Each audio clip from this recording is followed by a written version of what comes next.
Hello everyone, welcome back to another video. इस video में हम हिस्ट्री ऑफ इंग्लिश लिटरेचर को कंटिन्यू करेंगे। इसमें हम ऑलरेडी एक पार्ट कर चुके हैं। इस वीडियो में हम इसके सेकंड पार्ट को करेंगे, जिसमें कि हम डिटेल्ड इंट्रोडक्शन को करने वाले हैं। पिछली वीडियो में हमने ब्रीफ इंट्रोडक्शन देखा था, अब इसे थोड़ा और डिटेल में समझेंगे। तो पिछली वीडियो में हमने इंग्लिश लिटरेचर के बारे में जाना। अब थोड़ा उससे भी पहले चलते हैं अर्ली पीरियड्स ऑफ लिटरेचर, यानी कि लिटरेचर का ओरिजिनेशन कहाँ से है, उसकी शुरुआत कहाँ से है। तो ये शुरुआत होती है द क्लासिकल पीरियड से, जो कि है 1200 BCE से लेकर 455 CE तक। अब ये BCE CE इनका क्या कॉन्सेप्ट है, पहले हम इसे समझते हैं। तो इसके लिए मैंने एक लाइन ड्रॉ कर दी है, जिसमें यहाँ पर मैंने दो लाइंस लगाई हैं। एक पर लिखा है 1 AD और एक पर लिखा है 1 BC। अब AD को मैंने कहा था CE भी कह सकते हैं, यानी कि कॉमन एरा, और BC को हम BCE भी कह सकते हैं। अब AD का मतलब है anno domini, CE means common era, BC means before Christ और BCE means before common era. अब पहले वर्ड्स यूज किए जाते थे AD और BC, लेकिन जैसे जैसे इसका यूज रेगुलर होता गया तो इसे कॉमन एरा भी कहा जाने लगा, और इससे पहले की एरा को बिफोर कॉमन एरा कहा जाने लगा। अब वर्तमान में चल रहा है 2024, जिसे कि हम लिखते हैं AD, या फिर इसके साथ हम CE भी लगा सकते हैं। और जिस पीरियड की हमने अभी बात की थी उसे मैं यहाँ पर लिख देता हूँ 1200 BCE। अब एक चीज और आती है इंपॉर्टेंट, मैंने यहाँ पर कहा 1 AD और उससे जस्ट पिछला ईयर मैंने कहा 1 BC, तो जीरो कहाँ है? तो एक तो 1 AD जो है वो काउंट किया जाता है जीसस क्राइस्ट का बर्थ टाइम, यानी कि इस टाइम पर जीसस क्राइस्ट का बर्थ हुआ था, और उससे जस्ट पिछला साल 1 BC था। और उस टाइम पर जीरो का इन्वेंशन नहीं हुआ था। जीरो का जो इन्वेंशन है वो किया था आर्यभट्ट साहब ने।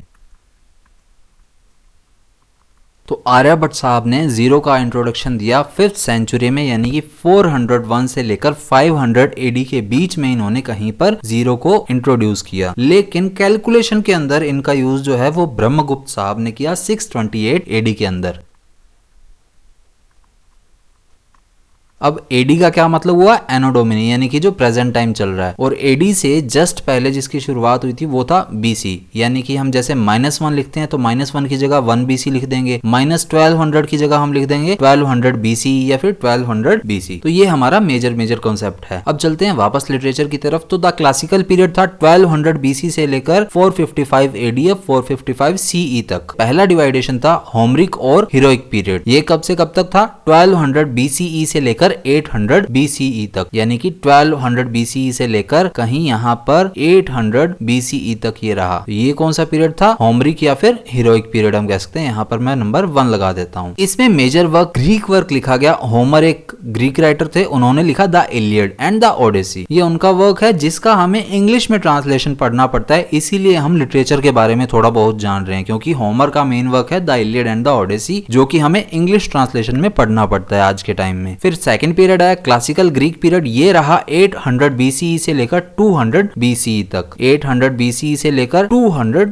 BCE तक ये पीरियड रहा। इसे मैं लिख रहा हूँ यहाँ पर सेकंड नंबर। इसमें क्या हुआ? Greek writers, playwrights and philosophers such as Gorgias, Aesop, Plato, Socrates, Aristotle, Euripides, Sophocles, इन सभी के बारे में हमें जानने को मिलता है कि ये इस टाइम पर राइटर्स, प्ले राइट्स, फिलोसोफर्स थे। इनमें भी प्लेटो, सोक्रेट्स, एरिस्टोटल है। इन्हें हम साइकोलॉजी में भी बहुत ज्यादा हद तक पढ़ते हैं और बाकियों को फिलोसफी में भी पढ़ते हैं हम। The time period 499 BCE to 400 BCE is renowned as the golden age of Greece. तो 499 BCE से लेकर 400 BCE तक का जो टाइम है वो the golden age of Greece कहलाता है। In this period some of the world's finest art, poetry, drama, architecture and philosophy originate in Athens. Athens जो है वो ग्रीस की कैपिटल रही है। और ये जो पीरियड था 499 BCE से लेकर 400 BCE तक का, इस टाइम पर दुनिया का सबसे finest art, poetry, drama, architecture और फिलोसफी जो है उसका ओरिजिनेशन हुआ, वो भी कहां पर? एथेंस, ग्रीस के अंदर। तो इसीलिए हमारे लिए ये टाइम पीरियड इंपॉर्टेंट है, 499 BCE टू 400 BCE। फिर इसके बाद एक पीरियड आया क्लासिकल रोमन पीरियड, जो कि 200 BCE से लेकर, यहाँ पर एक मैं और ईयर ऐड कर रहा हूँ, 455 CE तक। तो ये वाला जो 200 BCE से 455 CE तक का टाइम पीरियड है, इसे हम थर्ड पीरियड दे देंगे, जिसे जिसे हम आगे पढ़ रहे हैं अब, classical Roman period 200 BCE to 455 CE। Rome conquers Greece in 146 CE और AD। अब रोम ने इस टाइम पर ग्रीस पर कब्जा कर लिया था 146 CE के अंदर, कॉमन एरा के अंदर। And Roman Republic founded in 509 BCE। अब रोमन रिपब्लिक जो है उसकी शुरुआत हुई थी 509 BCE के अंदर। सोचिए उस टाइम पर भी 5th सेंचुरी BCE के अंदर भी रिपब्लिकन गवर्नमेंट थी। Rome existed as a republican government 509 BCE के अंदर। Now Rome slides into dictatorship under Julius Caesar. लेकिन जैसे ही ये जूलियस सीजर के अंडर आए तो रोम जो है वो रिपब्लिकन से डिक्टेटरशिप के अंदर आ गया। और इसके आसपास का जो टाइम पीरियड रहा जब ऐसा हुआ डिक्टेटरशिप आई, तब टाइम पीरियड था 49 BCE। But it become a monarchical empire under Caesar Augustus 27 CE। लेकिन ये जो डिक्टेटरशिप थी ये फिर मोनार्की में चेंज हो गई सीजर अगस्टस के अंदर, और वो भी कब 27 CE 27 कॉमन एरा के अंदर। The later period is known as Roman imperial period. और इसके बाद का जो पीरियड है उसको रोमन इंपीरियल पीरियड कहा जाने लगा। इस टाइम के प्ले राइट्स थे प्लेटस, टेरेंस। इस टाइम के जो राइटर्स थे वो थे ओविड, होरेस, वर्जिल। और फिलोसोफर्स थे मार्कस ऑरेलियस और ल्यूक्रेटियस। रिटोरिशियंस थे सिजेरो और क्विंटिलियन। अब ये तो 3 मेजर पार्ट्स को पढ़ा हमने। एक पार्ट और रहता है लिटरेचर के बारे में, जो टाइम पीरियड आता है पैट्रिस्टिक पीरियड, जो कि रहा 70 CE से लेकर 455 CE तक। इसमें अर्ली क्रिश्चियन राइटर्स आए जैसे सेंट अगस्टाइन, टेर्टुलियन,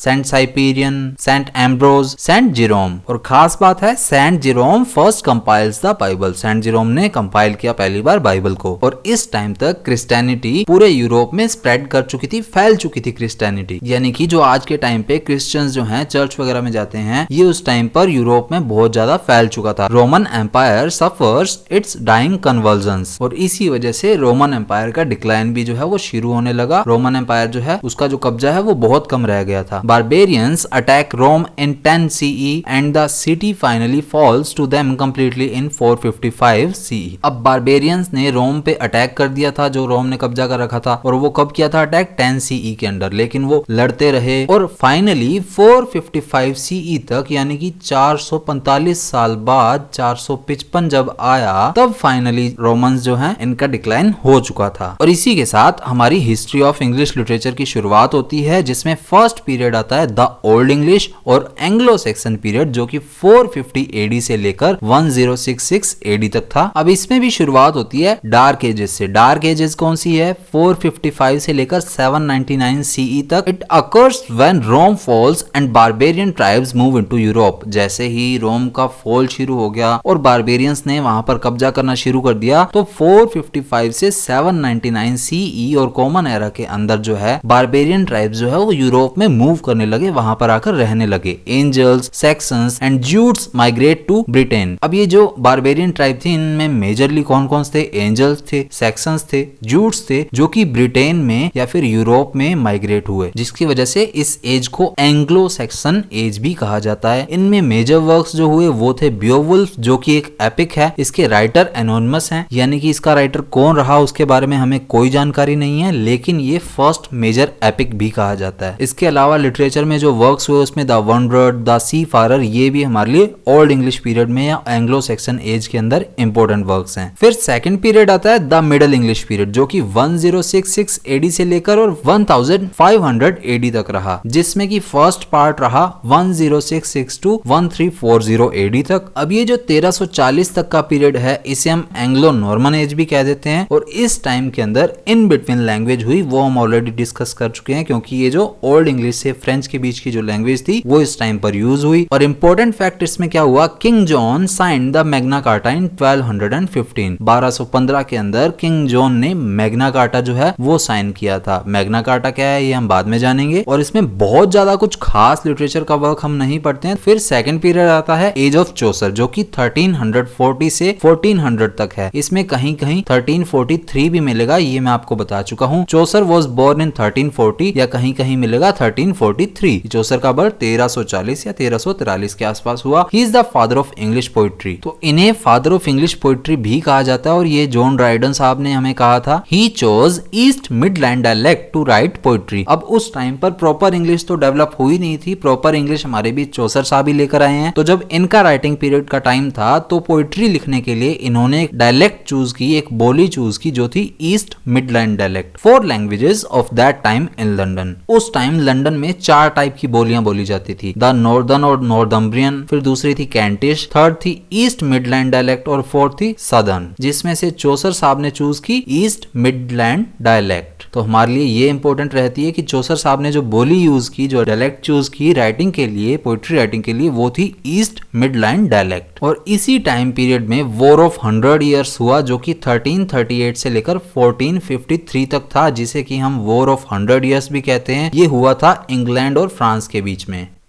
और एक इंपॉर्टेंट बात है, Chaucer lived under the rule of 3 kings. Chaucer साहब 3 किंग्स के अंडर रहे थे, यानी कि 3 किंग्स बदल गए थे, लेकिन चौसर अभी भी जीवित थे। और वो कौन कौन से 3 किंग थे वो हम डिटेल में जानेंगे। अब इस एज के कौन कौन से राइटर्स थे, तो पहला तो चौसर साहब हैं, जिनके नाम पर पूरी की पूरी एज डिनोट की गई है। फिर है जॉन वाइक्लिफ। जॉन वाइक्लिफ को फादर ऑफ इंग्लिश प्रोज भी कहा जाता है। इन्होंने बाइबल को इंग्लिश में ट्रांसलेट किया था। उसके अलावा इस एज में राइटर्स रहे विलियम लैंगलैंड, गोवर, मैनविले जो है एक ट्रेवलर थे। अब जॉन वाइक्लिफ के जो फॉलोवर्स हैं उन्हें लोलार्ड्स कहा जाता है। अब जोफ्री चौसर के टाइम पर ही ब्लैक डेथ का भी नाम आता है, जो कि 1348 से लेकर 1349 तक का टाइम पीरियड है। It kills 1/3 of the population. अब ये जो ब्लैक डेथ थी ना, इस टाइम पर इंग्लैंड की 1/3 पॉपुलेशन जो है वो मर गई थी इस वजह से, ब्लैक डेथ की वजह से। लेकिन चौसर सर्वाइव द ब्लैक डेथ। चौसर ने इस ब्लैक डेथ को सर्वाइव कर लिया था, वो किसी तरह इससे बच गया था। और चौसर के ही टाइम पीरियड में हुआ पीजेंट्स रिवोल्ट, या इसी को हम कहते हैं टाइलर्स रिबेलियन, जो कि 1381 के अंदर होता है। Before English Chaucer wrote in Italian and French. अब 2 बातें इंपॉर्टेंट आती है। एक तो चौसर साहब ने 3 राजाओं के टाइम में अपना जीवन काल बिताया, यानी कि उनके टाइम पर 3 किंग बदले थे। अब चौसर साहब ने 3 लैंग्वेजेस में भी अपना राइटिंग पोर्शन लिखा था। एक तो था इटालियन, फिर उन्होंने फ्रेंच में लिखा, और उसके बाद में उन्होंने इंग्लिश में लिखा। और इंग्लिश में उन्होंने कौन सी डायलेक्ट चूज की? East Midland dialect. अब इसी में से एक खास क्वेश्चन निकल के आता है कि black death happen due to plague. अब ये जो ब्लैक डेथ है, जिसने 1/3 ऑफ द पॉपुलेशन को मार दिया था, वो किस वजह से हुई थी? तो वो प्लेग की वजह से हुई थी। फिर इसके बाद आती है बैरन एज, या फिर इसे हम बैरन पीरियड भी कहते हैं, जो कि 1400 से लेकर और 1485 तक का था। अब 1400 में चौसर की डेथ हो गई थी। उसके बाद कुछ खास राइटिंग वर्क जो है वो पब्लिश नहीं हुए थे। It is called barren age because men's minds were too much occupied with religious and political changes. अब हमने थोड़ा सा टाइम पहले पढ़ा था कि क्रिश्चियनिटी जो है वो पूरे के पूरे यूरोप में स्प्रेड हो चुकी थी, वाइड स्प्रेड कर चुकी थी, यानी काफी फैल चुकी थी, जिस वजह से रिलीजन पर और पॉलिटिक्स पर लोगों का काफी ध्यान रहने लग गया था, जिस वजह से उनका ध्यान जो है वो पोइट्री में इतना ज्यादा नहीं गया। और पोइट्री में इतना ध्यान ना जाने की वजह से उनका माइंड जो है वो ऑक्यूपाई रहा रिलीजन और पॉलिटिक्स में, जिसकी वजह से इस टाइम पर कोई भी खास पोइटिक वर्क जो है वो पब्लिश नहीं हुए थे। अब रिलीजन जो है इस टाइम पर 2 पार्ट्स में डिवाइड थे। एक तो थे कैथोलिक्स और दूसरे थे प्रोटेस्टेंट्स। अब कैथोलिक कौन थे? जो कि चर्च जाते थे और चर्च जाके और भगवान को याद करते थे। और प्रोटेस्टेंट्स थे, वो कहते थे हमें भगवान को याद करने के लिए कहीं जाने की जरूरत नहीं है, हम तो डायरेक्टली भगवान को याद करेंगे। तो प्रोटेस्टेंट्स थे, वो अलग थे। इस टाइम पे लिटरेचर का कोई भी ग्रेट वर्क जो है वो प्रोड्यूस नहीं हुआ था। No great work of literature was produced in this age. First English printing press was brought to England in 1476 by William Caxton. ध्यान दीजिएगा, फर्स्ट इंग्लिश प्रिंटिंग प्रेस लिखा है मैंने, फर्स्ट प्रिंटिंग प्रेस नहीं लिखा। तो पहली इंग्लिश प्रिंटिंग प्रेस आई, वो आई इंग्लैंड के अंदर 1476 में। लेकर कौन आया? विलियम कैक्सटन साहब। और बैरन एज के अंदर ही बैटल ऑफ एजिनकोर्ट हुआ 1415 के अंदर अगेंस्ट फ्रांस, यानी कि ये भी इंग्लैंड और फ्रांस का युद्ध था। फिर इसके बाद इसी एज में वॉर ऑफ रोजेस हुआ, जो कि 30 इयर्स तक चला, 1455 से लेकर 1485 तक, जो कि हुआ हाउस ऑफ यॉर्क्स और हाउस ऑफ लैंकेस्टर्स के बीच में। अब यहाँ पे जो वर्ड आया हाउस, इसे हम कहते हैं एरिया, यानी कि area of Yorks and area of Lancasters या लैंकशायर। और इसे वॉर ऑफ रोजेस क्यों कहते हैं? क्योंकि दोनों के जो सिंबल्स थे ना वो रोज थे, इनके सिंबल्स जो थे वो रोज थे, इसीलिए इसे वॉर ऑफ रोजेस भी कहते हैं हम। और 30 साल तक चला, इसीलिए इसे हम वॉर ऑफ 30 इयर्स भी कह देते हैं। अब इसी बीच कोलंबस ने अमेरिका में ट्रेवल किया, 1492 के अंदर गया वो अमेरिका के अंदर। In this age writers who followed Chaucer came, और इसी एज के अंदर कुछ राइटर्स आए जिन्होंने चौसर को फॉलो किया, यानी कि नया राइटिंग कुछ भी वो नहीं लिख सके, चौसर को ही वो कॉपी करते रहे। तो वो 2 टाइप के राइटर्स थे, एक थे इंग्लिश चौसेरियन और दूसरे थे Scottish Chaucerian. Then Henry 7 became the king in 1485, और 1485 में हेनरी 7 जो है वो किंग बन गए इंग्लैंड के, जिन्होंने यहाँ पर फाउंड की ट्यूडर डायनेस्टी। ये ट्यूडर डायनेस्टी के बारे में भी हम बाद में डिटेल में पढ़ेंगे और इसी के साथ हमारा जो मिडिल इंग्लिश पीरियड है वो यहीं पर खत्म हो जाता है। इसके बाद जो पीरियड आता है वो है रेनेजेंस पीरियड। द रेनेजेंस पीरियड जो कि रहा 1500 एडी से लेकर 1660 एडी तक। इसमें भी हमने काफी पार्ट पढ़े थे, जिसमें फर्स्ट पार्ट था 1500 टू 1558, जिसमें असेंशन ऑफ हेनरी 8 रहा। असेंशन हुआ यानी कि हेनरी 8 जो है वो गद्दी पर बैठे 1509 के अंदर। इससे पहले हेनरी 7 कब बैठे थे, तो वो बैठे थे 1485 में, वो किंग बने थे। अब इसमें कुछ अर्ली रेनेजेंस राइटर्स आए। अर्ली रेनेजेंस से क्या मतलब है, यानी कि रेनेजेंस की शुरुआत ही हुई थी तभी कुछ राइटर्स आए, उन्होंने अपने वर्क्स लिखे, जिसमें पहला वर्क है Martin Luther posted his 95 thesis. इनका एक वर्क रहा जो कि 1517 में आया था। फिर एक राइटर हुए स्केल्टन, उनका एक वर्क आया फिलिप स्पैरो, ये आया था 1508 के अंदर। उसके बाद हेवुड का एक वर्क आया 4 पीस और एक इनका वर्क था जॉन जॉन, ये वर्क्स आए 1519 के अंदर। उसके बाद एक राइटर है विलियम टिंडेल, इनकी न्यू टेस्टामेंट इन इंग्लिश आए जो कि 1526 में आया था। इसके अलावा विलियम टिंडेल के बारे में हम ऑलरेडी पढ़ चुके हैं, ही translated Bible into vernacular English. उसके बाद एक राइटर हुए इरास्मस, इरास्मस का एक वर्क है प्रेज ऑफ फूली। अब ये प्रेज ऑफ फूली जो है वो लिखा गया था 1509 के अंदर, लेकिन ये प्रिंट हुआ था जून 1511 में। अब ये जो प्रेज ऑफ फूली वर्क है ये लैटिन वर्क है और यहाँ पर जो वर्ड है फूली, फूली का मीनिंग है इग्नोरेंस। और इरास्मस जो हैं इनका अगर हम कहें तो इन्हें जो है वाइज मैन ऑफ यूरोप भी कहा जाता है, वाइज मैन ऑफ यूरोप। उसके बाद एक राइटर हुए थॉमस मोर, थॉमस मोर का वर्क है यूटोपिया, इसके बारे में भी हमने जाना था। ये पब्लिश हुआ था 1516 में, ये पब्लिश हुआ था और इंग्लिश में ये ट्रांसलेट हुआ था 1551 के अंदर। अब यूटोपिया जो है ये भी लैटिन वर्क है और इसमें ये जो वर्ड है यूटोपिया, यूटोपिया का मीनिंग है kingdom of nowhere, kingdom of nowhere यानी कि राम राज्य है। फिर इसी एज के अंदर एक्ट ऑफ सुप्रेमेसी जो है वो पास हो चुका था और ये कब हुआ था, 1534 के अंदर एक्ट ऑफ सुप्रेमेसी पास हुआ था और इसी एज के अंदर कवरडेल की बाइबल आई जो कि 1535 के अंदर आई और इसी एज में असेंशन हुआ एडवर्ड 6 का। इससे पहले किसका असेंशन हुआ था, हेनरी 8 का 1509 में और उसके बाद किंग आए एडवर्ड 6 1547 के अंदर और इसी टाइम पर बुक ऑफ कॉमन प्रेयर जो है वो पब्लिश हुई। बुक ऑफ कॉमन प्रेयर ये हमारे लिए इंपॉर्टेंट है, हम पढ़ेंगे इसे। 1549 के अंदर ये पब्लिश हुई थी और इसी के आसपास निकोल्स उडाल्स का एक वर्क आया राल्फ रोइस्टर डोइस्टर जो कि 1552 से लेकर और 1553 तक लिखा गया था। अब ये जो वर्क है राल्फ रोइस्टर डोइस्टर जो है ये फर्स्ट इंग्लिश कॉमेडी भी कही जाती है। अब ये लिखा गया था, मैंने आपको कहा 1552 के अंदर, लेकिन ये पब्लिश कब हुआ था, 1567 के अंदर। अब निकोल्स उडाल्स जो हैं इनकी डेथ हो गई थी 1556 के अंदर, यानी कि इन्होंने वर्क लिखा 1552 में, इनकी डेथ हुई 1556 के अंदर और इनकी डेथ के 11 इयर्स बाद जो है ये वर्क पब्लिश होता है। इसी बीच असेंशन होता है मैरी फर्स्ट का 1553 के अंदर, महारानी बन जाती है मैरी फर्स्ट। उसके बाद व्हाइट्स रिबिलियन होता है 1554 के अंदर और टोटल्स मिसलेनी जो है ये वर्क भी आता है। ये वर्क कब आता है, 1557 के अंदर। अब ये टोटल्स मिसलेनी है ये पब्लिश किसने किया था, रिचर्ड टोटल ने। और टोटल साहब ने क्या किया था, अलग अलग लोगों के वर्क्स को इकट्ठा किया, उनको एक साथ मर्ज किया, मिसलेनी बनाई और उसके बाद उसको पब्लिश कर दिया। अब ये टोटल्स मिसलेनी है, इसमें ही पोएम्स लिखी जाती हैं वाइट्स और सरे की। अब मैंने अभी कहा कि काफी लोगों के वर्क को इकट्ठा किया, लेकिन यहाँ पर स्पेशली दो नाम मैंने डिनोट किए, व्हाइट और सरे। तो ये व्हाइट और सरे कौन है जानते हैं इसके बारे में, अर्ल ऑफ सरे। सरे एक जगह है, अर्लेक पोस्ट है यहाँ पर। तो सरी या सरे जो है उसका अर्ल था एक और इनका रियल नेम जो है वो था हेनरी होवार्ड। इन्होंने सोनेट राइटिंग की इंग्लिश फॉर्म को इन्वेंट किया था, अर्ल ऑफ सरे ने या हेनरी हॉवर्ड ने, और इन्होंने ही इंग्लिश के अंदर ब्लैंक वर्स को भी इंट्रोड्यूस किया जिसे बाद में क्रिस्टोफर मार्लो और विलियम शेक्सपियर ने फॉलो किया था। उसके बाद एक पर्सन जिनका नाम आया था वाइट, वाइट का फुल नेम है थॉमस वाइट, इन्होंने सोनेट की इटालियन फॉर्म को पब्लिश किया था या इंट्रोड्यूस किया था। तो अर्ल ऑफ सरे या हेनरी हॉवर्ड ने सोनेट राइटिंग की इंग्लिश फॉर्म को इंट्रोड्यूस किया, लेकिन थॉमस वाइट ने सोनेट राइटिंग की इटालियन फॉर्म को इंट्रोड्यूस किया। और इन्होंने ही इंग्लिश में फर्स्ट टाइम के लिए टर्जा राइमा और ओटावा राइमा को भी यूज किया। अब टर्जा राइमा क्या होता है, टर्जा राइमा होता है 3 लाइन स्टेंजा और इसकी एक स्पेसिफिक राइम स्कीम भी होती है।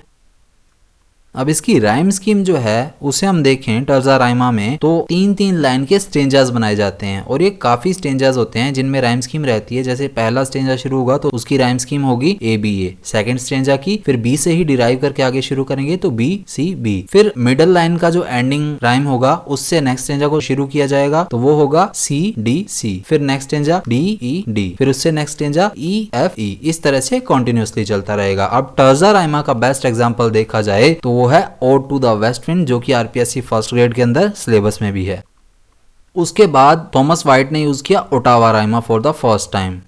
ओटावा राइमा क्या होता है, 8 लाइन स्टेंजा होता है और इसकी फिक्स राइम स्कीम होती है 8 लाइंस की A B A B A B C C, यानी कि 8 लाइन में पहली 2 लाइन ए बी, फिर अगली 2 लाइन ए बी, फिर 5th-6th लाइन ए बी और 7th-8th लाइन सी सी, ये राइम स्कीम रहेगी। ये टाइम पीरियड था 1500 टू 1558 तक का। इसके बाद रेनेजेंस एज के अंदर एलिजाबेथन एज शुरू होती है जो कि 1558 से लेकर 1603 तक रही। इसे हम एज ऑफ शेक्सपियर भी कहते हैं और ये एज 45 इयर्स तक रही। अब इस एज की शुरुआत 1558 में क्वीन एलिजाबेथ फर्स्ट के असेंशन के साथ ही शुरू हो जाती है और इनकी डेथ हो जाती है 1603 के अंदर, जिसके साथ ही एज खत्म हो जाती है। इसी एज के अंदर स्कॉटिश रिबेलियन हुआ 1559 के अंदर। इस एज को the golden age of English literature भी कहा जाता है। इसी एज को एज ऑफ ड्रामास भी कहा जाता है। एज ऑफ ड्रामास क्यों कहा जाता है इसे, क्योंकि इस एज में भरपूर ड्रामा लिखे गए, काफी प्लेज लिखे गए जिसे कि इनेक्ट किया गया था स्टेज पर, इसीलिए इसे एज ऑफ ड्रामा भी कहते हैं। It was the era of peace and prosperity. अब इस एज में काफी लड़ाइयां नहीं हुई, बहुत तसल्ली से शांति से काम चल रहा था, ड्रामास प्लेज एक्ट्स हो रहे थे, इसी वजह से इसे age of peace and prosperity कहते हैं हम। Now both Catholics and Protestants, अब कैथोलिक और प्रोटेस्टेंट कौन कौन थे इसके बारे में हम ऑलरेडी बात कर चुके हैं। They acted together as the trusted counsellors of the great queen. Great queen कौन, एलिजाबेथ फर्स्ट, इनके ट्रस्टेड काउंसिलर्स की तरह इन्होंने काम किया, यानी कि मिलजुल कर काम किया कैथोलिक्स ने और प्रोटेस्टेंट्स ने। इनके बीच में कोई मतभेद लड़ाई वगैरह ज्यादा नहीं थी, इसीलिए इसे the era of peace and prosperity कहते हैं हम। और इसी टाइम पीरियड पर फर्स्ट ट्रेजेडी इनेक्ट की जाती है और फर्स्ट ट्रेजेडी कौन सी है, गोरबोडक। 1561 में ये आई थी। अब जो गोरबोडक है वो लिखी थी थॉमस सैकविल ने और थॉमस नॉर्टन ने।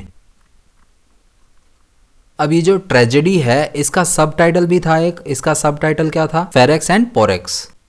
अब गोरबोडक जो था वो फेरेक्स एंड पोरेक्स का फादर था। इसके बाद एलिजाबेथन एज के अंदर आता है हॉलिनशेड के क्रॉनिकल्स पब्लिश होते हैं 1577 के अंदर। उसके बाद सिडनी का एक वर्क आता है आर्केडिया, ये वर्क आता है 1579 के अंदर। और उसके अलावा इनका वर्क आता है डिफेंस ऑफ पोएजी यानी कि डिफेंस ऑफ पोएट्री, ये आता है 1577 से 1580 तक के बीच में। उसके बाद जेम्स बर्बेज नाम का बंदा है वो बिल्ड करता है द थिएटर नाम का एक थिएटर जो कि 1576 के अंदर बिल्ड किया जाता है। इन 1574 royal permit was given to Lord Leicester's actors which allowed them to give plays anywhere throughout the realm of England। 1574 में एक रॉयल परमिट जो है वो जारी होता है लॉर्ड लेसिस्टर्स के एक्टर्स को और उस परमिट के अकॉर्डिंग वो इंग्लैंड की रियलम में कहीं भी अपने प्लेस जो है वो इनेक्ट कर सकते हैं। और इसी बीच एंड ऑफ आयरिश रिबेलियन का एंड हो जाता है 1583 के अंदर, the defeat of the Spanish Armada. अब स्पेनिश आर्मेडा का डिफीट कब होता है, 1588 के अंदर। And theatres shut down due to plague. अब इस टाइम पर ही प्लेग आ जाता है जिस वजह से थिएटर्स जो है वो बंद करने पड़ते हैं। ये टाइम पीरियड है 1593। अब उसके बाद ग्लोब थिएटर ओपन होता है। ये कब होता है, प्लेग जाने के बाद 1599 के अंदर ग्लोब थिएटर ओपन होता है and east India company established. East India company जो है वो एस्टेब्लिश हो जाती है 1600 के अंदर। अब इसी एज के अंदर इंग्लैंड में मेजर राइटर्स कौन कौन थे, एडमंड स्पेंसर थे जिन्होंने वर्क लिखा फेरी क्वीन। और एडमंड स्पेंसर को पोइट्स पोइट भी कहा जाता है। फिलिप सिडनी की बात करें, he is the first man who tried criticism in English literature. इन्होंने इंग्लिश लिटरेचर में पहली बार के लिए क्रिटिसिज्म को ट्राई किया और इन्होंने गोसन नाम का एक बंदा था, उन्होंने एक पैम्फलेट पब्लिश किया था तो उन्होंने इसका रिप्लाई भी किया था। फिर इसके बाद एक राइटर हुए George Chapman, he completed Marlowe's poem Hero and Leander. Marlowe नाम के एक राइटर हुए, उन्होंने एक पोएम लिखी थी हीरो एंड लिएंडर, वो कंप्लीट नहीं थी पोएम, तो जॉर्ज चैपमैन में उनकी ये पोएम जो है वो कंप्लीट की। Also George Chapman translated होमर्स Iliad and Odyssey. Iliad and Odyssey हमने शुरू में पढ़ा था क्लासिकल पीरियड के अंदर, तो होमर साहब की इलियड एंड ओडेसी को ट्रांसलेट किया जॉर्ज चैपमैन ने। अब जॉर्ज चैपमैन की जो ट्रांसलेशन थी उसे पढ़ा जॉन कीट्स ने, और जॉन कीट्स ने इसे पढ़ा तो जॉन कीट्स ने लिखा चैपमैन्स होमर सोनेट। और ये कब लिखा? जब उन्होंने जॉर्ज चैपमैन की जो ट्रांसलेशन है इलियड एंड ओडेसी की उसे पढ़ा। फिर इस एज में मेजर ड्रामेटिस्ट थे William Shakespeare, Christopher Marlowe, John Webster, Ben Jonson. और इस एज में जो प्रोज राइटर्स थे वो हुए Francis Bacon, Philip Sidney, Walter Raleigh. अब फ्रांसिस बेकन की बात करें, ये कंटेम्प्रेरी रहे शेक्सपियर के, यानी कि शेक्सपियर के समकालीन थे। इन्हें फादर ऑफ इंग्लिश एसेज कहा जाता है। और ये जो नाम है वॉल्टर रिले, इन्होंने हेल्प की थी स्पेंसर की, एडमंड स्पेंसर की। और एडमंड स्पेंसर का एक वर्क था फेरी क्वीन, उसे पब्लिश भी करवाया था। अब इसके बाद इस एज में कुछ खास नाम आते हैं, जिनमें एक नाम आता है यूनिवर्सिटी विट्स। यूनिवर्सिटी विट्स क्या है? Highly educated man educated at Oxford and Cambridge, यानी कि ऑक्सफोर्ड यूनिवर्सिटी या कैम्ब्रिज यूनिवर्सिटी से पढ़े हुए हाईली एजुकेटेड मैन को यूनिवर्सिटी विट्स की संज्ञा दी गई है। ये टोटल 7 थे। अब इनमें पहले 3 यानी कि क्रिस्टोफर मार्लो, रॉबर्ट ग्रीन और थॉमस नैश, ये पढ़े हुए थे कैम्ब्रिज से। और इनके बाद के 3 यानी कि John lily, George Peele, Thomas Lodge, ये तीनों ऑक्सफोर्ड से पढ़े हुए थे। और थॉमस किट जो है वो किसी भी यूनिवर्सिटी से बिलोंग नहीं करता था, लेकिन फिर भी यूनिवर्सिटी विट्स के अंदर शामिल था। अब थॉमस किट जो है वो फेमस ट्रेजेडी राइटर है। क्रिस्टोफर मार्लो की बात करें तो ये हेड रहे हैं यूनिवर्सिटी विट्स के। और रॉबर्ट ग्रीन की बात करें तो इन्होंने पहला रेफरेंस दिया था शेक्सपियर के खिलाफ, और वो उनका रेफरेंस क्या था? अपस्टार्ट क्रो, यानी कि अभी अभी एक क्रो है जिसने अपनी उड़ान भरनी शुरू की है, ऐसा रॉबर्ट ग्रीन ने एक रेफरेंस दिया था शेक्सपियर के खिलाफ। फिर इसके बाद रेनेजेंस में नेक्स्ट एज आती है जैकोबियन एज, जो कि 1603 से 1625 तक रहती है। इसमें 1603 में जेम्स फर्स्ट का असेंशन होता है, यानी कि जेम्स फर्स्ट जो है वो किंग बन जाते हैं। 1625 में ये मर जाते हैं। James was known as Jacob in France, that's why it is called Jacobean age. अब फ्रांस में जेम्स को जैकब कहा जाता है, इसीलिए इस एज को जैकोबियन एज भी कहा जाता है, यानी कि जो जैकब वर्ड है वो एक फ्रेंच वर्ड है। James first was known as the wisest fool, इन्हें वाइजेस्ट फूल की संज्ञा भी दी गई है, यानी कि ये फूल थे, लेकिन कैसे फूल थे? वाइजेस्ट फूल थे। Bacon was the spokes person of James first theory of divine right, divine right यानी कि दैव्य अधिकार। तो जेम्स फर्स्ट की एक थ्योरी थी डिवाइन राइट की, उसके स्पोक्स पर्सन थे बैकन, यानी कि इसके बारे में जो भी डिटेल प्रोवाइड कर रहे थे वो बैकन प्रोवाइड कर रहे थे, लेकिन थ्योरी किसकी थी? जेम्स फर्स्ट की। अब इसी एज के अंदर गन पाउडर प्लॉट भी होता है, जो कि 1605 के अंदर होता है। और इसी एज में ग्लोब थिएटर जो है वो जल जाता है, globe theatre burn down in 1613। और इसी एज में 30 इयर्स वॉर बिगिंस, इसी एज में 30 इयर्स वॉर जो है उसकी शुरुआत होती है, जो कि 1618 से 1648 तक रहा। इससे पहले हमने पढ़ा था वॉर ऑफ रोजेस, जिसे कि हमने वॉर ऑफ 30 इयर्स कहा था। यहाँ पर मैंने लिखा है 30 इयर्स वॉर, तो दोनों में डिफरेंस है, ये हमें ध्यान रखना है। फिर इसके बाद शेक्सपियर का फर्स्ट फोलियो जो है वो पब्लिश होता है 1623 के अंदर, ये भी हमारे लिए इंपॉर्टेंट है, इसे हम डिटेल में पढ़ेंगे। फिर इसके बाद बेन जॉनसन के बारे में आता है, famous for comedy of humours. Ben Jonson जो है इस टाइम पर राइटर रहे, ये फेमस थे कॉमेडी ऑफ ह्यूमर्स के लिए। और जॉन डन राइटर रहे, मेटाफिजिकल पोएट्री की शुरुआत करने वाले प्रोपोनेंट कौन रहे? John Donne. उसके बाद हमारी नेक्स्ट स्टेज आती है द कैरोलाइन एज, जो कि 1625 से लेकर 1649 तक रहती है। इसमें चार्ल्स फर्स्ट का असेंशन हो जाता है 1625 के अंदर। The word Caroline is derived from the word Carolus. अब ये जो एज है कैरोलाइन एज, इसमें वर्ड आ रहा है कैरोलाइन, ये कहां से डिराइव किया गया है? एक वर्ड है कैरोलस, उससे डिराइव किया गया है। और जो कैरोलस वर्ड है वो फ्रेंच वर्ड है चार्ल्स के लिए।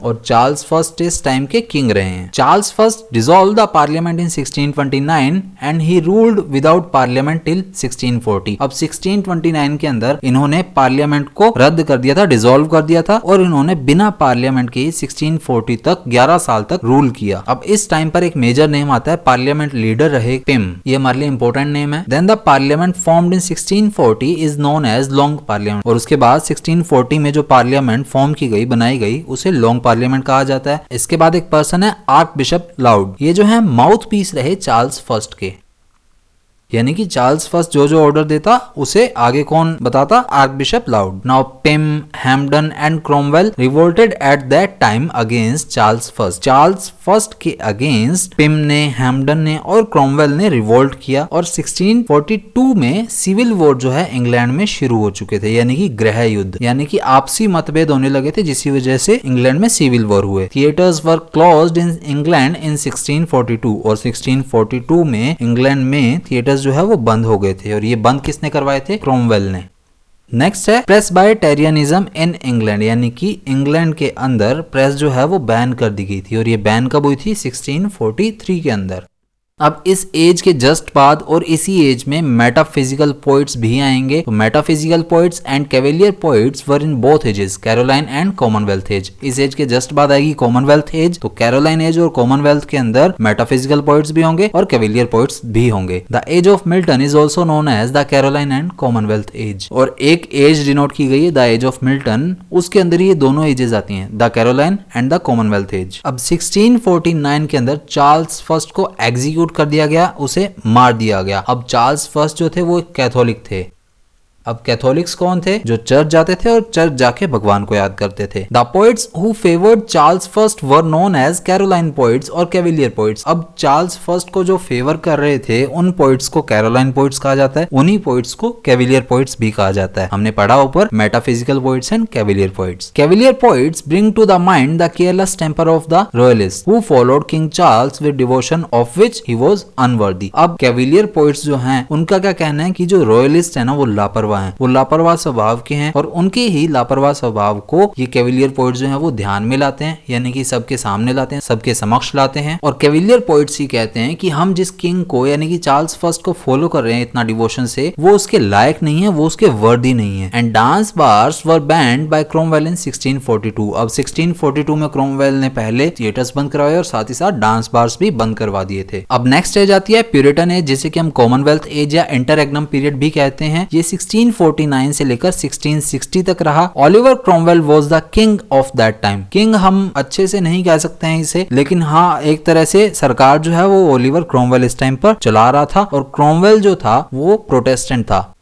Milton was the spokes person of Cromwell. अब ओलिवर क्रोमवेल जो था उसका स्पोक्स पर्सन कौन था? मिल्टन था। हमने पढ़ा मिल्टन एज के अंदर दो एजेस आती हैं, एक तो द कैरोलाइन एज और the Commonwealth age. Charles first was executed in 1649। 1649 के अंदर चार्ल्स फर्स्ट को मार दिया गया था। The name Puritan was given to those who advocate certain changes in the form of worship, but it become a great national movement for liberty, justice and personal rights. अब Puritan उन लोगों को कहा गया जो कि थोड़े बहुत चेंज चाहते थे। किसमें? इन द फॉर्म ऑफ वर्शिप, यानी कि वर्शिप यानी कि पूजा हम जो करते हैं उसमें थोड़े बहुत वो चेंज चाहते थे उसकी फॉर्म में। लेकिन आखिर में ये एक बहुत बड़ा नेशनल मूवमेंट बन गया लिबर्टी के लिए, जस्टिस के लिए, पर्सनल राइट्स के लिए भी। इसी वजह से इन्हें फिर प्यूरिटन्स कहा गया। Struggle between the king and parliament resulted in death of Charles first and establishment of Commonwealth. अब ये जो स्ट्रगल चल रहा था किंग के बीच में और पार्लियामेंट के बीच में, इस वजह से ही चार्ल्स फर्स्ट की डेथ हो गई और इसी के साथ कॉमनवेल्थ की शुरुआत हो गई। और ये जो मूवमेंट थी ये हमने अभी ऊपर देखा कि ये जो ग्रेट नेशनल मूवमेंट बन गई है, इस ग्रेट नेशनल मूवमेंट के लीडर्स थे पिम,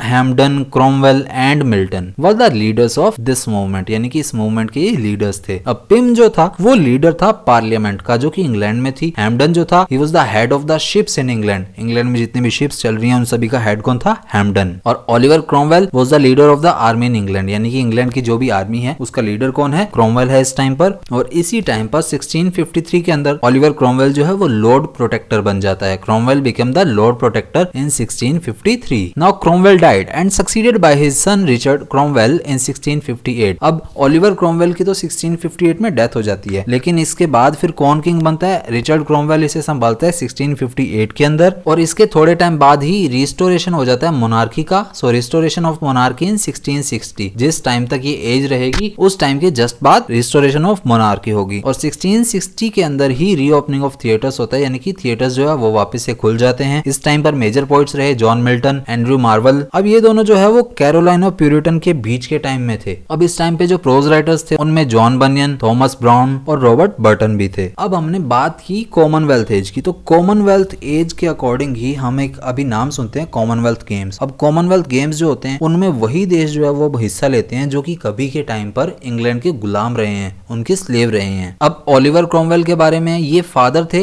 इनकी डेथ हुई 1658 के अंदर और रिचर्ड क्रोमवेल ये सन थे। इन्होंने रूल किया इंग्लैंड को सितंबर 1658 से मई 1659 तक। Not only those countries take part in Commonwealth Games which were once slaves of England. ये हमने बात कर ली है। फिर इसके बाद फोर्थ एज शुरू होती है न्यू क्लासिकल एज, जो कि 1660 से लेकर 1785 एडी तक रहती है। इसका मैंने आपको बताया था कि अगर हम प्री रोमांटिक्स को इसमें इंक्लूड करेंगे तो 1798 भी कर सकते हैं, लेकिन सही लेकर चलेंगे तो 1785 तक ही लेकर चलेंगे। इसमें जिसमें पहला पार्ट आता है रिस्टोरेशन एज। इसी को हम द एज ऑफ ड्राइडन भी कहते हैं, जो कि 1660 से लेकर 1700 तक रही। 1660 में थिएटर्स जो है वो ओपन हो गए थे। The English monarchy was restored, hence it is called restoration age. अब 1660 के अंदर इंग्लिश मोनार्की जो है वो रिस्टोर हो गई थी, इसीलिए इसे रिस्टोरेशन एज भी कहा जाता है। 1660 में ही थिएटर्स जो है वो ओपन हो गए थे। बंद कब हुए थे? 1642 में, जब डांस बार भी बंद हो गए थे। इस टाइम पर मेजर पोइट रहे जॉन ड्राइडन, जिनके नाम पर इसे द एज ऑफ ड्राइडन भी कहा जाता है। इनकी डेथ हो जाती है 1700 में, जिसके बाद ये एज जो है वो खत्म हो जाती है। Old form of religion was restored in the age. अब इस टाइम पर ओल्ड फॉर्म थी जो रिलीजन की, वो रिस्टोर हो जाती है। तो कॉमनवेल्थ एज में कौन सा रिलीजन चल रहा था? यहाँ पर प्रोटेस्टेंट्स का टाइम चल रहा था। तो वापस से कौन आएंगे अब? तो अब कैथोलिक्स का टाइम वापस आ जाएगा। तो ओल्ड फॉर्म जो है रिलीजन की, यानी कि कैथोलिसिज्म जो है वो रिस्टोर हो जाएगा। अब प्यूरिटन रिजाइम जो थी, जो कि इससे पहले की एज में थी, वो बहुत ज्यादा सख्त थी और उन्होंने काफी नेचुरल प्लेजर्स को जो है दमित कर रखा था, बांध कर रखा हुआ था, यानी कि वो यूज नहीं करने देते थे। लेकिन इस एज की शुरुआत के साथ ही थिएटर्स ओपन हो गए। अब प्यूरिटन एज के अंदर काफी लॉज जो है वो पास किए गए, ताकि जो सिंपल प्लेजर्स हैं उन पर भी फॉरबिडन किया जाए, उन पर भी रोक लगाई जाए। और रोक किसने लगाई थी? ये क्रोमवेल ने लगाई थी। अब 1660 के अंदर चार्ल्स सेकंड जो है वो थ्रोन पर वापस आ जाते हैं, किंग बन जाते हैं। और 1665 के अंदर जो है प्लेग आ जाता है लंदन में। 1666 के अंदर ग्रेट लंदन फायर और 1667 के अंदर डच वॉर होता है। अब इस एज के अंदर भी किंग और पार्लियामेंट के बीच में काफी स्ट्रगल रहता है। There was an open struggle between the king and the parliament, यानी कि किंग और पार्लियामेंट के बीच में यहाँ पर भी स्ट्रगल रहेगा। Achitophel wanted Absalom to become king. अब एकिटोफेल था, वो एब्सलम को किंग बनाना चाहता था। अब एकिटोफेल कौन था? तो ये पार्लियामेंट लीडर था और अर्ल ऑफ शाफ्ट्सबरी भी था। और एब्सलम कौन था? ये इललेजिटिमेट सन था चार्ल्स सेकंड का और ड्यूक ऑफ मैनमाउथ भी था।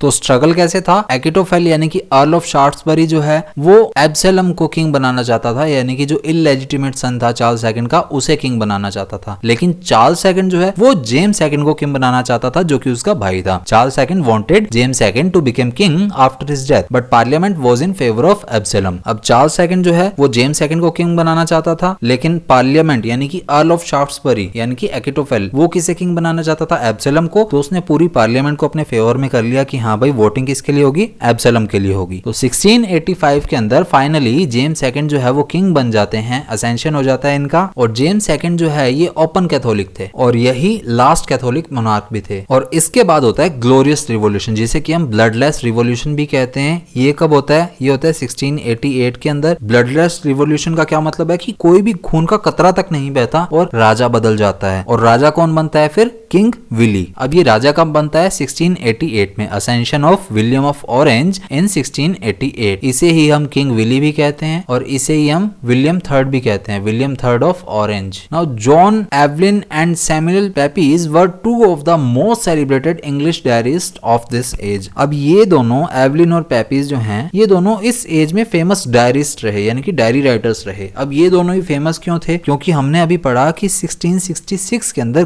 ग्रेट लंदन फायर हुई थी और उस ग्रेट लंदन फायर के बारे में इन दोनों ने लिखा था काफी हद तक अच्छे तरीके से। और इन्होंने बताया कि जहां तक भी नजर जा रही थी ना, चाहे 10 किलोमीटर तक जा रही है, चाहे 20 किलोमीटर तक जा रही है, वहां तक पूरी की पूरी आग ही आग दिखाई दे रही थी। और इन्होंने काफी detail the great London fire के बारे में, इसीलिए ये फेमस डायरी राइटर्स रहे इस एज के। फिर इसके बाद एज शुरू होती है न्यू क्लासिकल एज के अंदर, अगस्टन एज, या फिर इसे द एज ऑफ पोप भी कहते हैं। The age of Pope Alexander Pope की वजह से फेमस रही। 1744 में डेथ ऑफ पोप यानी कि अलेक्जेंडर पोप की डेथ हो जाती है, जिसके एक साल बाद ये एज खत्म हो जाती है। 1700 से 1770 तक एनलाइटमेंट पीरियड काउंट किया जाता है। और असेंशन ऑफ एन क्वीन बनती हैं, ये बनती हैं 1702 के अंदर। इस एज को एज ऑफ सैटायर्स भी कहा जाता है। It was the age of satires. The first regular English daily newspaper was launched with the reign of Queen Anne in 1702। 1702 में जैसे ही क्वीन एन जो है वो क्वीन बनती हैं, तो फर्स्ट डेली न्यूज़पेपर जो है वो पब्लिश होना शुरू हो जाता है इस टाइम पर। और इस फर्स्ट डेली न्यूज़पेपर का नेम क्या था? The daily coherent. अब इस एज को द एज ऑफ सैटायर्स क्यों कहा जाता है? क्योंकि इस टाइम पर जो मेनली फॉर्म यूज हुई थी राइटिंग की, वो थी हीरोइक कपलेट। और इसी टाइम पर इसी एज के अंदर एक्ट ऑफ यूनियन भी पास होता है। इस एक्ट ऑफ यूनियन के अकॉर्डिंग स्कॉटलैंड जो है वो इंग्लैंड और वेल्स को ज्वाइन करेगा और फॉर्म करेगा ग्रेट ब्रिटेन को या फिर यूनाइटेड किंगडम को। ये कब की बात है? 1707 की। 1707 में एक्ट ऑफ यूनियन आया था। इसके बाद असेंशन होता है जॉर्ज फर्स्ट का 1714 में, फिर जॉर्ज सेकंड का असेंशन होता है 1727 के अंदर। Literature was focused on urban and artificial society. Urban यानी कि शहरी क्षेत्र की और आर्टिफिशियल सोसाइटी पर बेस्ड लिटरेचर थी इस टाइम पर। August was the king of Rome and his age was golden age in Rome. The age was named after king August. अब इस टाइम पर रोम के अंदर किंग थे किंग ऑगस्ट और उनकी एज को रोम के अंदर गोल्डन एज ऑफ रोम कहा जाता है। इसीलिए ये पूरी की पूरी एज जो है वो इंग्लैंड के अंदर किंग ऑगस्ट के नाम पर रखेगी ऑगस्टन एज, और अलेक्जेंडर पोप की वजह से इसे द एज ऑफ पोप कहते हैं हम। Classicals were the masters of the poets of this age. अब इस एज के अंदर जिन जिन पोइट्स ने इमिटेट करना शुरू किया उन्होंने क्लासिकल एज के राइटर्स को इमिटेट किया। क्लासिकल्स जो हमने ग्रीक्स के पढ़े थे, ग्रीक टाइम के क्लासिकल्स, उसी के बेस पर इस एज को न्यू क्लासिकल एज कहा जाता है। यानी कि वो क्लासिकल्स को कॉपी करना चाहते थे लेकिन ढंग से कॉपी कर नहीं पाए, इसीलिए इस एज को न्यू क्लासिकल एज कह दिया। The poets imitated them in form and in matter. अब यहाँ पर फॉर्म से क्या मतलब है? फॉर्म यानी कि हीरोइक कपलेट, और मैटर से क्या मतलब है? Subject matter. तो इन्होंने बनाना क्या था? इनको क्लासिकल एज बनाना था, लेकिन सिर्फ फॉर्म को ही कॉपी कर पाए। जो मैटर था यानी कि सब्जेक्ट मैटर था उसको कॉपी ढंग से नहीं कर पाए, इमिटेट नहीं कर पाए, इसीलिए क्लासिकल एज ना बनकर न्यू क्लासिकल एज बन गई। Prose flourished rapidly during this age. अब इस एज में प्रोज जो है वो रैपिडली फ्लरिश हुआ, यानी कि काफी तेजी से फ्लरिश हुआ। अब वो क्यों हुआ? क्योंकि ये सब्जेक्ट मैटर को कॉपी कर ही नहीं पाए ढंग से, तो वो पोइट्री बनाना चाहते थे ढंग की, लेकिन प्रोज में ही अटके रह गए। Even poetry was full of reason and prosaic. अब ये पोइट्री थी, ये फुल ऑफ रीजन थी, प्रोजाइक थी। अब प्रोजाइक का क्या मतलब है? यानी कि इसके अंदर जो स्टाइल है, जो डिक्शन है, वो प्रोजाइक है, यानी कि वो पूरी तरह से प्रोज का है और पोइट्री से बिल्कुल अपोजिट है। यानी कि पोइट्री में जो इमेजिनेटिवनेस होती है, ओरिजिनलिटी होती है, वो सब इसमें लैक कर रहा था। तो इसमें किस किस चीज की कमी हुई? डिक्शन की कमी हुई, यानी कि जो इमेजिनेटिवनेस चाहिए थी, जो ओरिजिनलिटी चाहिए थी, वो तो इसमें थी ही नहीं, इसीलिए इसे रीजन और प्रोजाइक कहा गया। Dryden and Pope are not the classics of our poetry but of our prose. अब ये एक कोट है मैथ्यू अर्नोल्ड का। इन्होंने कहा है कि ड्राइडन और पोप जो हैं वो हमारी पोइट्री के नहीं, प्रोज के क्लासिक्स हैं। अब इस एज के अंदर कॉफी हाउसेस जो हैं वो भी एस्टेब्लिश हो चुके थे और इस एज को एज ऑफ पीरियोडिकल्स भी कहा जाता है। अब इस एज के अंदर कुछ मेजर पोइट्स रहे जिनमें पहला नाम आता है अलेक्जेंडर पोप का। ही was the greatest practitioner of heroic couplet, यानी कि हीरोइक कपलेट इन्होंने बहुत ही अच्छे लेवल पे यूज किया। And greatest satirist and most correct poet. Most correct poet हमारे लिए इंपॉर्टेंट है यहाँ पर काफी। ये ग्रेटेस्ट सैटायरिस्ट भी थे और मोस्ट करेक्ट पोइट भी इन्हें कहा जाता है। जोनाथन स्विफ्ट जो है प्रोज सैटायरिस्ट थे। इन्हीं की डेथ हुई थी 1745 के अंदर, जिस वजह से इस एज को 1745 तक रखा गया। इसके बाद है Joseph Addison and Richard Steele, publishers of the Spectator and the Tatler. अब जोसेफ एडिसन और रिचर्ड स्टील जो है ये पब्लिशर रहे द स्पेक्टेटर के और द टेटलर के, इस वजह से ये फेमस है। और डैनियल डेफो जो है रोट प्रोज रोमांस, इन्होंने प्रोज रोमांस लिखा, जम्स ऑफ इंग्लिश नॉवल। और इंग्लिश नॉवल के बीच जो है वो बोने वाला जो बंदा है वो है डैनियल डेफो, यानी कि इन्होंने कुछ ऐसा लिखा जो कि बाद में चलकर इंग्लिश नॉवल बनना शुरू हो गया। फिर न्यू क्लासिकल एज के अंदर लास्ट एज आती है द एज ऑफ सेंसिबिलिटी, जिसे हम डॉक्टर जॉनसन एज भी कहते हैं। इसे बेन जॉनसन से कंपेयर नहीं करना। बेन जॉनसन इस तरह से लिखेंगे हम,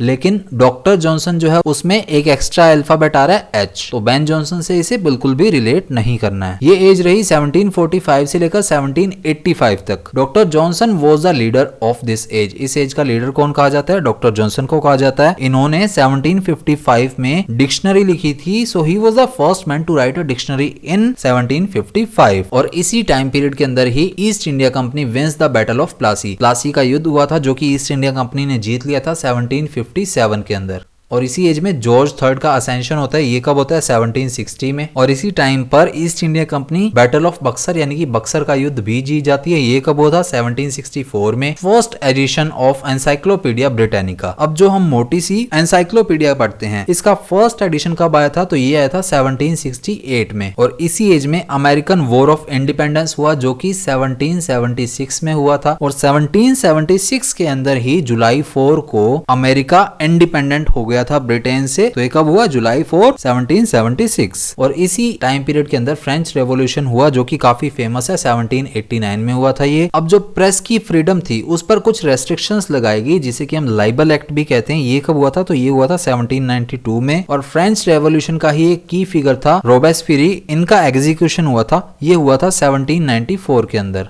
और इसी के साथ द एज ऑफ सेंसिबिलिटी या डॉक्टर जॉनसन एज जो है वो समाप्त हो जाती है 1785 के अंदर। फिर इसके बाद एज शुरू होती है रोमांटिक एज जो कि 1798 से शुरू होती है और 1837 तक रहती है। इस एज में गॉथिक नॉवेल्स लिखे गए और 1785 से 1789 तक प्री रोमांटिक्स का टाइम था। 1798 में लिरिकल बैलेड्स जो है वो पब्लिश हो जाता है और इस एज को एज ऑफ पोइट्री भी कहा जाता है। अब रोमांटिक एज जो है वो शुरू होती है पब्लिकेशन के साथ लिरिकल बैलेड के और इस एज को द एज ऑफ पोइट्री कहते हैं। टीपू सुल्तान वॉज किल्ड, इसी एज के अंदर टीपू सुल्तान भी मारा जाता है। की फिगर है ये 1799 में ये मारा जाता है। Napoleon crowned emperor of France, और फ्रांस का जो एम्परर है वो कौन बन जाता है? नेपोलियन। ये कब बनता है? 1804 में ये बनता है। Romanticism is nothing but liberation in English literature. अब ये कोट है विक्टर ह्यूगो का, और विक्टर ह्यूगो क्या कहते हैं कि इंग्लिश लिटरेचर में जो लिबर्टी मिली हुई है, जो फ्रीडम मिली हुई है, वही रोमांटिसिज्म है। अब रोमांटिक मूवमेंट आने के क्या क्या रीजंस रहे, क्या क्या रिस्पॉन्सिबल रीजंस रहे, उसके बारे में हम जानेंगे।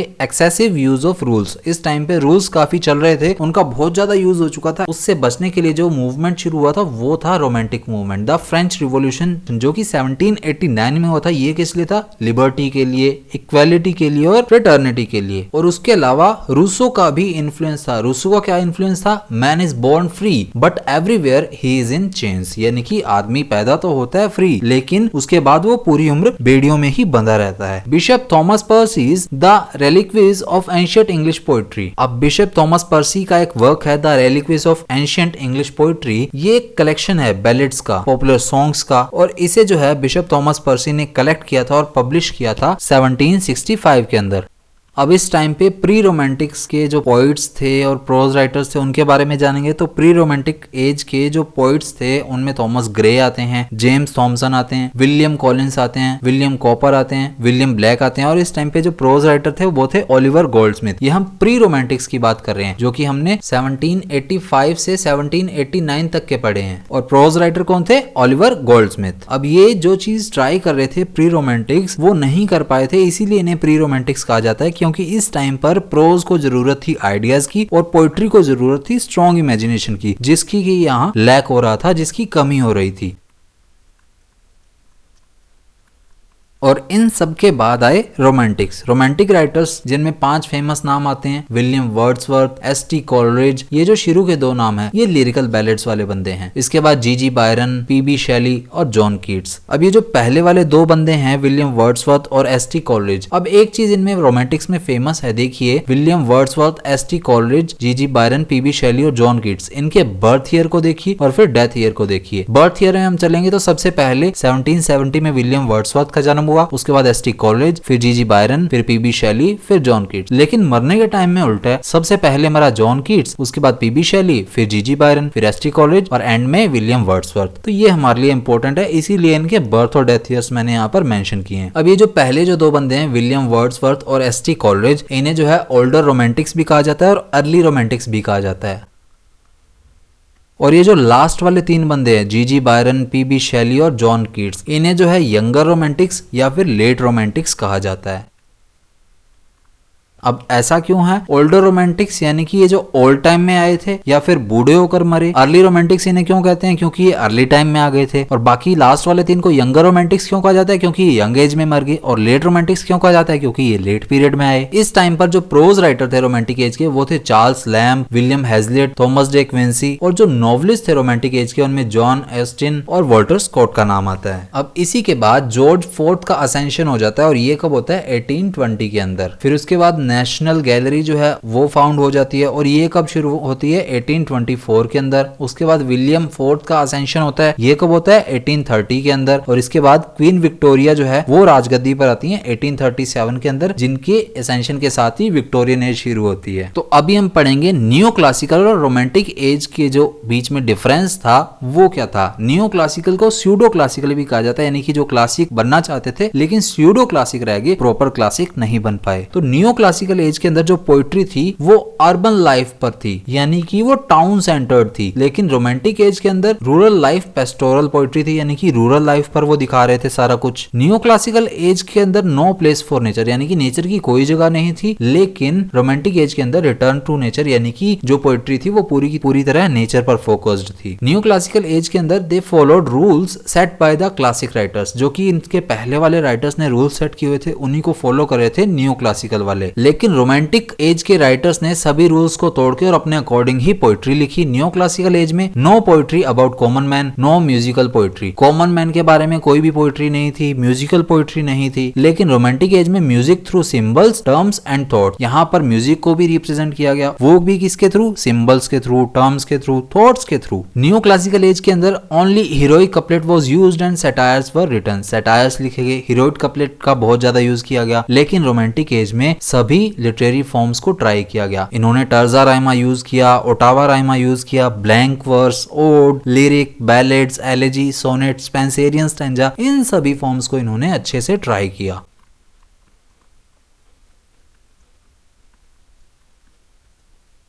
अब न्यू क्लासिकल एज के अंदर प्योरली ऑब्जेक्टिव पोइट्री थी, यानी कि पोइट्री थी वो पूरी की पूरी तरह ऑब्जेक्टिव थी। लेकिन रोमांटिक एज की पोइट्री हाईली सब्जेक्टिव थी। अब न्यू क्लासिकल एज में age of reason and intellect और आर्टिफिशियल पोइट्री लिखी गई, यानी कि रीजन से बेस्ड, इंटेलेक्ट से बेस्ड और आर्टिफिशियल पोइट्री लिखी गई। लेकिन रोमांटिक एज में age of emotions and imagination, यानी कि इमेजिनेशन बहुत किया गया, इमोशन से रिलेटेड पोइट्री को भी फॉलो किया गया। और ये सारे डिफरेंस ही न्यू क्लासिकल एज को रोमांटिक एज से डिफरेंट बनाते हैं। अब इससे नेक्स्ट एज आती है विक्टोरियन एज, जो कि क्वीन विक्टोरिया के असेंशन के साथ ही शुरू होती है 1837 में और एंड होती है 1901 में। इस एज को एज ऑफ कंफ्यूजन कहते हैं। Queen Victoria came to throne in 1837, 3 reform bills were published. अब क्वीन विक्टोरिया के आने के साथ ही यहाँ पर 3 रिफॉर्म बिल्स की बात आती है, जिसमें से पहला रिफॉर्म बिल जो है 1832 में पब्लिश होता है, 1832 में आता है। कुछ तो मानते हैं कि 1832 में पहला रिफॉर्म बिल आने के साथ ही विक्टोरियन एज की शुरुआत हो जाती है। लेकिन क्वीन विक्टोरिया 1837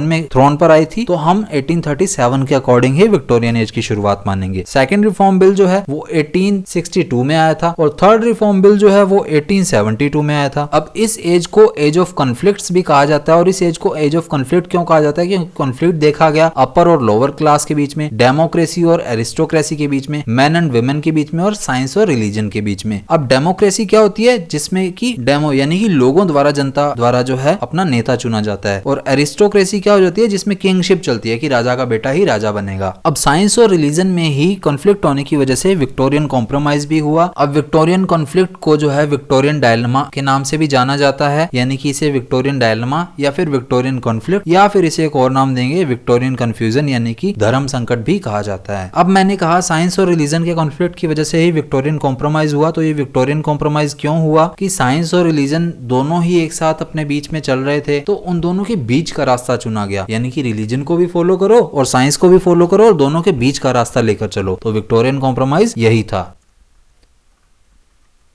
उसके बाद बात आती है विक्टोरियन पोइट्री की। तो विक्टोरियन पोइट्री थी वो इस टाइम पर 3 टाइम की चल रही थी विक्टोरियन एज के अंदर। एक थी ऑप्टिमिस्टिक पोइट्री, एक थी पेसिमिस्टिक पोइट्री और एक थी पॉइंट्स ऑफ कॉम्प्रोमाइज की पोइट्री, यानी कि ऐसी पोइट्री जो कि कॉम्प्रोमाइज करने वाले पोइट्स के द्वारा लिखी गई है। अब ऑप्टिमिस्टिक क्या होता है? जिसमें कि सॉल्यूशंस दिखते हैं, कोई भी उलझन है उसे सुलझाने के लिए पॉजिटिवनेस दिखती है। और पेसिमिस्टिक जो है जिसे हम स्केप्टिक्स कहते हैं, यानी कि नेगेटिविटी कहते हैं। तो जो ऑप्टिमिस्टिक पोइट थे इस टाइम पर वो थे रॉबर्ट ब्राउनिंग। रॉबर्ट ब्राउनिंग जो है इन्हें एक्सट्रीम ऑप्टिमिस्टिक पोइट कहा जाता है। फिर पेसिमिस्टिक पोइट्स में मैथ्यू आर्नोल्ड थे और पोइट्स ऑफ कॉम्प्रोमाइज में थे टेनिसन। अब टेनिसन जो है इनका एक फेमस वर्क था इन मेमोरियम। और क्वीन विक्टोरिया जो थी इस टाइम पर, उन्होंने इसके बारे में लिखा कि बाइबल पढ़ने के अलावा मुझे कोई भी चीज जो पढ़कर प्यारी लगती है, जिस चीज को पढ़ने में मुझे अच्छा लगता है, वो है इन मेमोरियम, यानी कि इनडायरेक्टली ये टेनिसन के लिए कोट था। अब इस टाइम पर मूवमेंट्स जो चल रही थी विक्टोरियन एज में वो थी एक तो प्री रैफेलाइट मूवमेंट और एक थी द स्पेस्मोडिक पोइट्री। अब प्री रैफेलाइट मूवमेंट जो है ये 1848 की है। इस टाइम पे क्या था? जो पेंटर्स थे वही मेनली पोइट्स थे, यानी कि चीफली जो पेंटर्स थे वही पोइट्स थे। और स्पेसिमोडिक पोइट्री का क्या मतलब है? स्पेसिमोडिक एक वर्ड है जिसका प्रॉपरली मीनिंग आता है कि जो सब्जेक्ट मैटर है और स्टाइल है पोइट्री का उसमें काफी स्ट्रेंजनेस दिखाना। इसके बाद इस एज के ड्यूरिंग ही फर्स्ट इंडियन वॉर हुआ इंडिपेंडेंस का, जो कि हुआ 1857 में। और इसी टाइम पर अमेरिकन सिविल वॉर यानी कि अमेरिकन गृह युद्ध शुरू हो गए थे 1861 में। और इसके बाद क्वीन विक्टोरिया को एम्प्रेस ऑफ इंडिया जो है वो डिक्लेयर कर दिया गया, यानी कि अब राजगद्दी का शासन जो है वो इंडिया पर आ गया था। ये कब आया? वॉर ऑफ इंडिपेंडेंस के 20 साल बाद 1877 में। और 1891 के अंदर लंदन पेरिस टेलीफोन सिस्टम जो है वो शुरू हो गया था। और एडवर्ड सेवंथ का असेंशन होता है 1901 में, यानी कि 1901 से हमारी मॉडर्न एज जो है वो शुरू हो जाती है। अब इस एज में मेजर नॉवलिस्ट थे Charles Dickens, Thomas Hardy, George Eliot, W M. Thackeray, Bronte sisters. और इस टाइम पर जो प्रोज राइटर्स थे उनमें जॉन रस्किन का नाम आता है, थॉमस कार्लाइल, मैथ्यू अर्नोल्ड, इन सभी का नाम आता है। इसके बाद एज शुरू होती है मॉडर्न एज, जो 1901 से 1945 तक रहती है। इसमें एडवर्ड सेवंथ का असेंशन हो जाता है 1901 में, जो मैंने अभी आपको बताया। इसी एज में, मॉडर्न एज में, मैंने पहले भी बात की थी, दो मेजर वर्क्स हुए थे। 1914 से लेकर 1918 तक हुआ था फर्स्ट वर्ल्ड वॉर, और 1939 से लेकर और 1945 तक हुआ था सेकेंड वर्ल्ड वॉर। अब इसी टाइम पीरियड के अंदर डबलिन के अंदर एबे थिएटर जो है उसकी शुरुआत हुई थी। एबे थिएटर फाउंडेड इन डबलिन, ये कब हुआ था? 1904 में। और 1910 में जॉर्ज फिफ्थ का असेंशन होता है। जॉर्ज फिफ्थ जो है वो किंग बनते हैं 1910 में। रशियन रिवॉल्यूशन होता है 1917 में। और ब्रिटेन में पहली बार लेबर गवर्नमेंट बनती है, और वो कब बनती है? 1924 के अंदर। और इसी एज के टाइम पीरियड के अंदर ही हिटलर जो है वो जर्मन चांसलर बन जाता है 1933 के अंदर। और डबलिन में ईस्टर राइजिंग होता है, ये कब होता है? 1916 के अंदर। इसके बाद एक इंपॉर्टेंट मूवमेंट आता है सफरेगेट मूवमेंट। ये कब होता है? ये 1903 से लेकर 1914 तक चलता है। और इसका मेजर रोल क्या था इस मूवमेंट का? इसका मेजर रोल था कि जितनी भी वुमेन है उन्हें राइट होना चाहिए वोट देने का यूके के अंदर। इसके लिए एक कैंपेन चलाया गया था जिसे कि सफरगेट मूवमेंट हम कहते हैं। ये 11 साल तक चला था। और वहीं एक मूवमेंट आती है सफरेज मूवमेंट, ये हुई थी यूएसए के अंदर, जो कि 1920 में हुई थी। सेम ही इसका भी मोटिव था कि वुमेन को राइट होना चाहिए वोट का। लेकिन सफरेज मूवमेंट की बात की जाए तो 1920 इन यूएसए, सफरगेट मूवमेंट की बात की जाए तो 1903 to 1914 in UK for women's right to vote. Modern age के टाइम पीरियड के दौरान ही Einstein unveils the theory of special relativity. Einstein ने अपनी थ्योरी ऑफ स्पेशल रिलेटिविटी जो है उसको अनवील किया। ये कब हुआ? 1905 के अंदर। फिर ascension and abdication of Edward eight. Edward eight का असेंशन और एब्डिकेशन यानी कि राजगद्दी पे किंग बना वो सेम ईयर ही, और एडवर्ड एट जो है सेम ईयर ही राजगद्दी से उतार भी दिया गया। ये कब हुआ? 1936 के अंदर। और जॉर्ज सिक्स का फिर असेंशन होता है 1936 के अंदर ही, सेम ईयर के अंदर ही। और ये किंग कब तक रहते हैं? टिल 1952। और जॉर्ज सिक्स्थ जो है ये हमारे लिए इंपॉर्टेंट क्यों है? क्योंकि ये लास्ट एम्परर रहे हैं इंडिया के। क्योंकि इसके बाद जो एज शुरू होगी 1945 के अंदर पोस्ट मॉडर्न एज, उससे पहले पहले ये किंग रहते हैं 1947 में। इंडिया को जो है इंडिपेंडेंस मिल जाती है और ये राजा रहते हैं 1952 तक। तो इनके राजा बने रहने तक ही इंडिया आजाद हो जाता है, इसीलिए लास्ट एम्परर ऑफ इंडिया इन्हें कहा जाता है। इसी एज के दौरान ही एटम बम जो है वो छोड़ गए हिरोशिमा और नागासाकी पर। ये कब हुआ था? ये हुआ था 1945 के अंदर। और इस एज में फेमस जो राइटर्स रहे हैं वो रहे हैं टी.एस. इलियट और साथ ही साथ WB. Yeats, William Butler Yeats. इसी के साथ मॉडर्न एज जो है वो खत्म हो जाती है। फिर शुरू होती है हमारी पोस्ट मॉडर्न एज, जो कि 1945 एडी से शुरू होकर टिल डेट तक यानी कि अभी तक चल रही है। इसमें फेमस जो रहे हैं वो रहे हैं कॉमेडी ऑफ मिनेक, और इसी टाइम पर इंडिया बिकम्स इंडिपेंडेंट। ये कब हुआ था? 1947 के अंदर। और इसी एज के दौरान ही यानी कि पोस्ट मॉडर्न एज के अंदर ही नाटो फाउंडेड। नाटो क्या है? नॉर्थ अटलांटिक ट्रीटी ऑर्गेनाइजेशन है। ये 1949 में इसकी शुरुआत हुई थी। और इस एज में ही एलिजाबेथ सेकंड क्वीन जो हैं उनका असेंशन होता है 1952 के अंदर, क्योंकि 1952 तक कौन रहे थे? King George six. और इंग्लैंड की हिस्ट्री में सबसे ज्यादा टाइम तक किसी मोनार्क ने अगर रेन किया है, शासन किया है, तो वो एलिजाबेथ सेकंड ही रही हैं। इन्होंने 70 ईयर्स तक रेन किया है, 70 ईयर्स। तो इनका जो टाइम पीरियड है वो longest raining British monarch period कहा जाता है। 70 ईयर्स तक इन्होंने राज किया है, क्योंकि 2022 में 8 सितंबर को इनकी डेथ होती है। तो 1952 से से लेकर 8 सितंबर 2022 तक का इनका टाइम पीरियड रहता है। ये टाइम पीरियड रहता है इनकी रेनिंग टाइम पीरियड। अगर इनके एज की बात करें तो 1926 से लेकर 2022 तक का इनका बर्थ और डेथ पीरियड रहता है। अब इसी एज के दौरान ही नेल्सन मंडेला वो sentenced to life imprisonment. Nelson Mandela को जीवन भर का इम्प्रिजनमेंट दे दिया जाता है 1964 के अंदर। और इसी एज में नाइजीरियन सिविल वॉर होता है, नाइजीरियन गृह युद्ध होते हैं 1967 के अंदर। फतवा अगेंस्ट रशीद। अब रशीद जो है एक इंपॉर्टेंट पार्ट है, इनके अगेंस्ट फतवा आ जाता है 1989 के अंदर। और इसी एज में असेंशन होता है किंग चार्ल्स थर्ड का, ये भी हमारे लिए इंपॉर्टेंट है। इनका असेंशन होता है 2022 के अंदर एट द एज ऑफ 73। तो सोचिए 73 की एज में ये किंग बन रहे हैं। इनकी मदर एलिजाबेथ सेकंड जो कि 96 की एज में जिनकी डेथ होती है, वो इतने टाइम तक 70 इयर्स तक तो आज के टाइम पर किसी की लाइफ नहीं रही है। और इतना टाइम तो एलिजाबेथ सेकंड जो है वो शासन कर गई है इंग्लैंड पर। तो इसीलिए एलिजाबेथ सेकंड भी इंपॉर्टेंट है। और हाल ही में किंग चार्ल्स जो है 2022 में किंग बने हैं इंग्लैंड के, या फिर हम कहें यूके के, ग्रेट ब्रिटेन के। तो 73 की एज में वो किंग बने हैं। अब इस एज में बहुत से राइटर्स जो हैं वो इंपॉर्टेंट हैं और बहुत सारे राइटर्स हैं, क्योंकि इस एज में जो है लिटरेचर बहुत ज्यादा ग्रो कर चुका है। अमेरिकन लिटरेचर है, ब्रिटिश लिटरेचर है, इंडियन लिटरेचर है। तो राइटर्स बहुत ज्यादा हैं जिनके बारे में हम डिटेल में बहुत कुछ पढ़ेंगे, लेकिन यहाँ पर सभी राइटर्स को मेंशन करना पॉसिबल नहीं है। इसके साथ ही हमारी पोस्ट मॉडर्न एज की जो इंट्रोडक्शन है वो यहीं पर खत्म होता है। प्लेलिस्ट का लिंक जो है आपको डिस्क्रिप्शन में मिल जाएगा, ताकि इसकी सीरीज की जो आने वाली वीडियोस हैं उससे आप जुड़े रहें, उससे आप अप टू डेट रहें। तो मिलेंगे नेक्स्ट वीडियो में एंग्लो सैक्सन एज की शुरुआत के साथ। जय हिंद।